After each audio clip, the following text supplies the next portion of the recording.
Imagine you are sitting in a really crowded Berlin movie theater. It's 1931.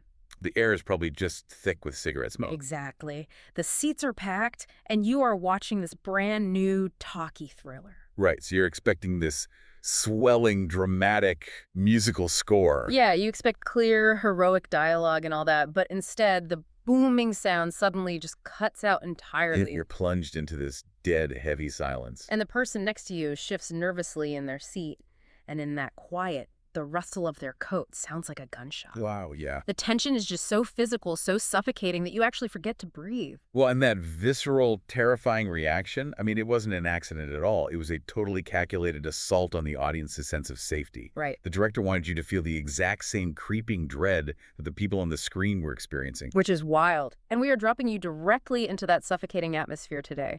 We're taking a deep dive into what is basically a masterclass in psychological terror, Fritz Lang's 1931 German language film, M. And to really understand the DNA of this piece, we've pulled from a pretty diverse stack of analytical sources. Yeah, we've got some great stuff. We've been poring over critical essays from the Criterion Collection, some retrospective reviews by Roger Ebert, BFI archival documents, pieces from Sight and Sound magazine. and even some heavy academic papers on the actual mechanics of moral panic and mob psychology.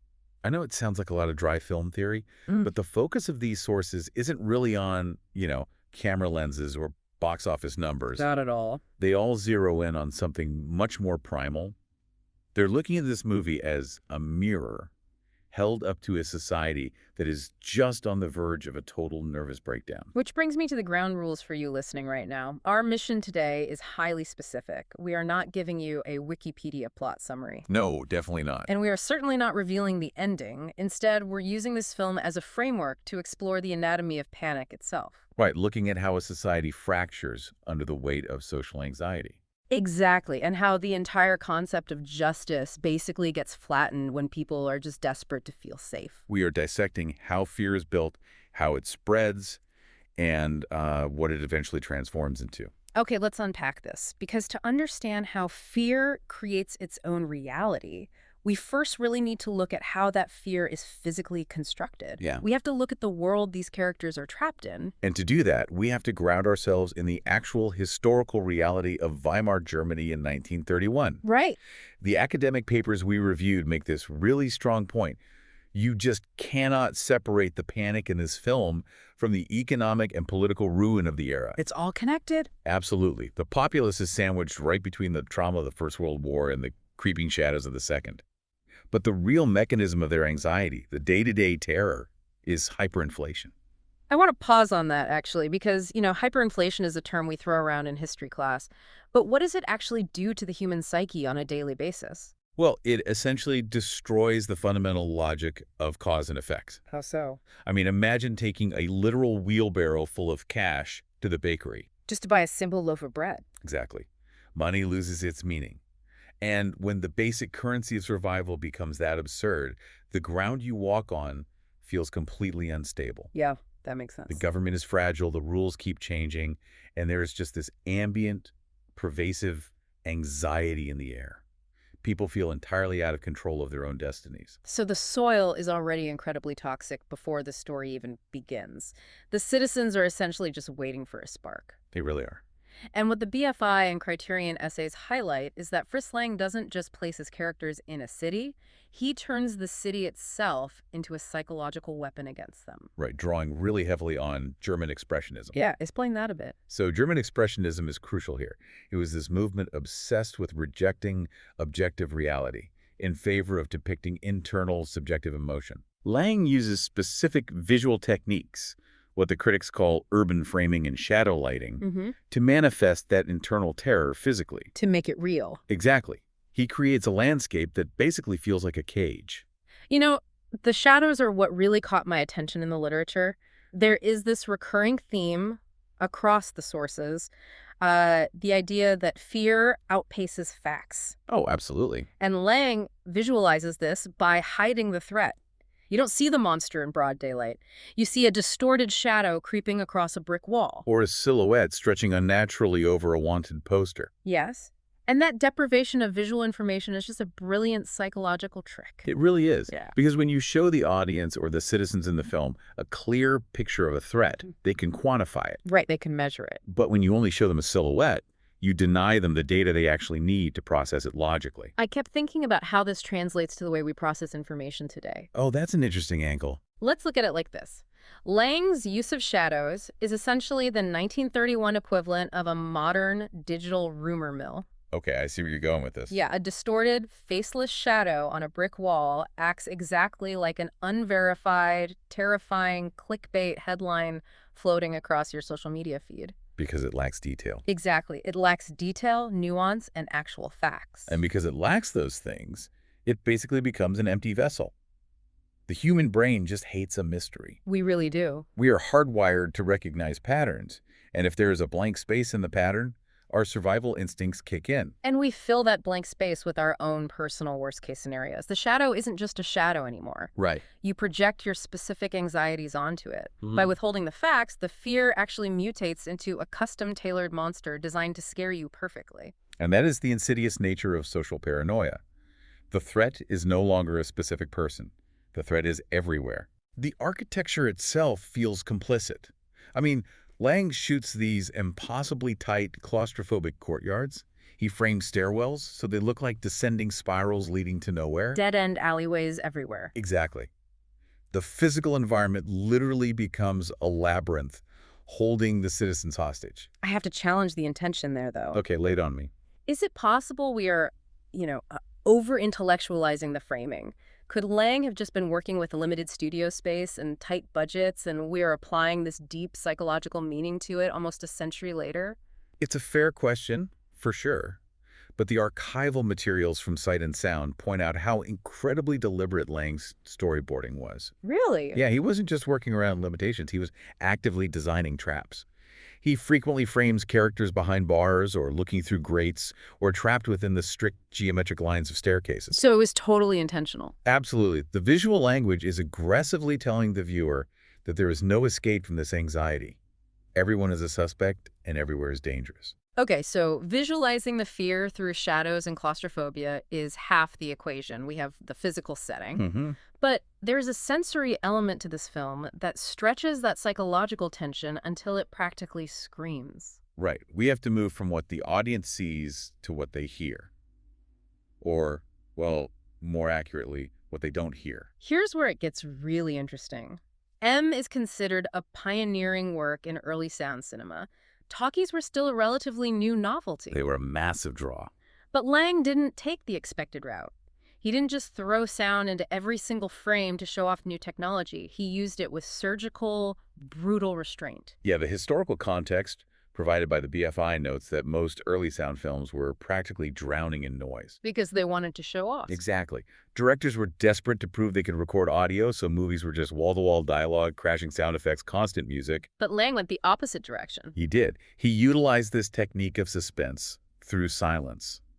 He deliberately stripped away the continuous booming musical score. But wait, I have to push back on this from the perspective of a 1930s audience. Okay. These people were buying tickets specifically for the spectacle of a talkie. If you take away the booming score, if you leave dead air in a theater, wouldn't they just assume the projector broke? That's a funny thought, actually. I mean, doesn't dead silence run the risk of just making an audience bored and causing them to check out? Well, it would make them bored if the silence was just an absence of activity. But Lang's silence isn't empty. It's heavily pregnant. Okay. It's the silence of a predator stalking its prey. By removing the safety net of a musical score, he completely removes the emotional cues the audience relies on. That makes a lot of sense. Think about modern cinema. When you watch a thriller today, the music holds your hand. A low, droning bass note tells you, hey, get ready to be scared. Right. The movie basically does the emotional work for you. Exactly. When you strip that away, the audience is suddenly hyper-aware of every single noise. The silence forces active participation. A footstep on a cobblestone street suddenly echoes like thunder. A man casually whistling a tune becomes the most terrifying sound in the world. And the ticking of a clock becomes an unbearable countdown. Yes, it weaponizes their own focus. By giving them a sensory vacuum, the film forces the audience and the populace within the story to basically supply the tension themselves. Right. When you are sitting in dead silence, you are alone with your own heartbeat. And for the citizens of Weimar Germany, being alone with their thoughts meant being alone with their terror. The psychological weight of that silence is profound. It isolates the individual.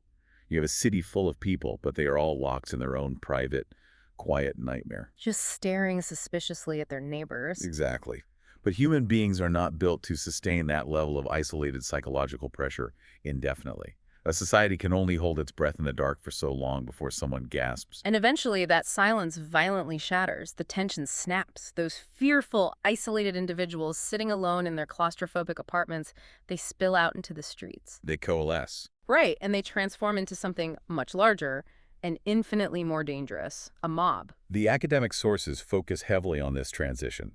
This is the pivot from the internal mechanics of individual paranoia to the external mechanics of mob psychology. It's a huge shift. It is. We are watching the alchemy of vulnerability mutating into collective aggression. The analyses consistently point out this terrifying pattern. Crowds amplify emotion, and frightened societies react long before they think. Yes. But why that specific jump? Why does a terrified populace automatically turn into a violent mob? What is the actual psychological bridge there? What's fascinating here is that the bridge is the desperate need for agency. Agency, okay. If we go back to the Weimar context, you have a population that has been battered by hyperinflation and political instability.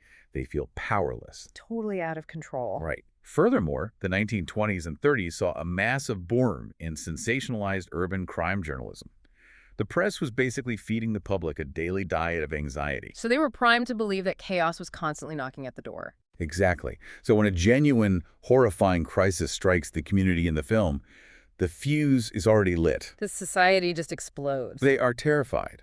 But more importantly, they're completely intolerant of ambiguity. Because waiting requires patience. And patience requires a feeling of safety, which they don't have. Sitting in the silence and waiting for the police to handle it is no longer an option. They demand an immediate resolution. But the problem with demanding an immediate resolution is that you invariably strip away logic. You stop looking for the actual truth and you start looking for an available target. And that exposes the fragility of our institutional systems under pressure. Yeah. The mob doesn't care about the nuanced execution of the law. Because the law is meticulous. Exactly. The law requires evidence gathering, cross-examination, due process. The law is agonizingly slow and frustratingly quiet. And the mob is ready to scream. The mechanics of an echo chamber take over. One person's whispered fear bounces off another person's anger. It magnifies. The original facts of the situation are completely obliterated by the sheer, deafening volume of the crowd's collective emotion. And the most dangerous part of this process is the self-deception involved. Oh, for sure. The mob manages to convince itself that its collective rage is the exact same thing as righteous justice. Which pushes us right into the most uncomfortable territory of the entire analysis. Yeah, it gets dark. The mob has formed. The echo chamber has drowned out reason.